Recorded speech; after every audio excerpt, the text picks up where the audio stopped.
बहुत समय पहले की बात है। ऊंचे पहाड़ों और गहरे जंगलों के बीच बसा था सूर्यगढ़ राज्य। यह राज्य जितना सुंदर था उतना ही शांत भी। इसका राजा था राजा वीर सिंह, बहादुर, न्यायप्रिय और प्रजा का सच्चा रखवाला। लेकिन इतनी शक्ति और सम्मान के बावजूद राजा का दिल अकेला था। राजमहल की ऊंची बालकनी से हर रात वह चांद को देखता और सोचता, क्या सच में मेरी किस्मत में सिर्फ ताज और जिम्मेदारियां ही हैं? परिलोक की उजली दुनिया उसी चांद के पार बादलों से ऊपर था परिलोक, जहां फूलों से बनी जमीन, झरनों जैसी चमकती रोशनी और हवा में तैरता संगीत रहता था। वहीं रहती थी एक परी, अनाया। अनाया बाकी परियों से अलग थी। उसे नाच गाने से ज्यादा धरती की कहानियां पसंद थीं। वह अक्सर जादुई सरोवर में झांककर इंसानों की दुनिया देखा करती। एक रात उसने सूर्यगढ़ को देखा और बालकनी में खड़े उस उदास राजा को। उसकी आंखों में शक्ति थी पर दिल में खालीपन। एक रात जब राजा शिकार पर जंगल में गया, भयंकर तूफान आ गया। घोड़ा बिदक गया और राजा जंगल में अकेला रह गया। उसी पल नीली रोशनी चमकी और सामने प्रकट हुई अनाया। सफेद पंख, आंखों में सितारे और आवाज में शांति।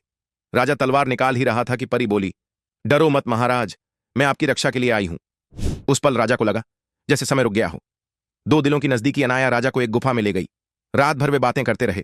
राजा ने अपने फर्ज बताए, अनाया ने अपने सपने। दिन निकलते निकलते दोनों समझ चुके थे यह मुलाकात साधारण नहीं थी, लेकिन सच्चाई कठोर थी। परी और इंसान का मिलन वर्जित था। जब परियों की रानी को पता चला, वह क्रोधित हो गई। उसने अनाया को चेतावनी दी, अगर तुमने उस राजा से फिर मुलाकात की तो तुम्हारी शक्तियां छिन जाएंगी। दूसरी ओर राजदरबार में भी राजा पर शादी का दबाव बढ़ने लगा। दोनों अलग अलग दुनिया में थे, लेकिन दिल एक दूसरे में बस चुका था। अनाया आखिरी बार राजा से मिलने आई। आंखों में आंसू थे। मैं तुम्हें भूल नहीं सकती, उसने कहा। राजा ने कहा, अगर तुम्हें खोने की कीमत मेरी गद्दी है तो मैं तैयार हूं। लेकिन अनाया जानती थी यह त्याग बहुत बड़ा है।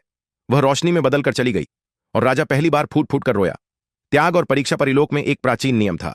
अगर कोई परी सच्चे प्रेम के लिए अपनी शक्तियां त्याग दे तो देवता स्वयं निर्णय लेते हैं। अनाया ने अपने पंख त्याग दिए, धरती पर साधारण मानव बनकर जन्म लेने को तैयार हो गई। उधर राजा ने भी ताज छोड़ दिया और एक साधारण इंसान बनकर जंगलों में अनाया को खोजने निकल पड़ा। कई वर्षों बाद एक छोटे से गांव में एक साधारण स्त्री और एक थके हुए यात्री की मुलाकात हुई। न पंख थे न ताज, लेकिन आंखें पहचान गईं। आसमान में हल्की रोशनी फैली और देवताओं की आवाज गूंजी, जहां प्रेम त्याग से बड़ा हो वहां नियम टूट जाते हैं। अनाया को उसके पंख वापस मिले और राजा को उसका राज्य।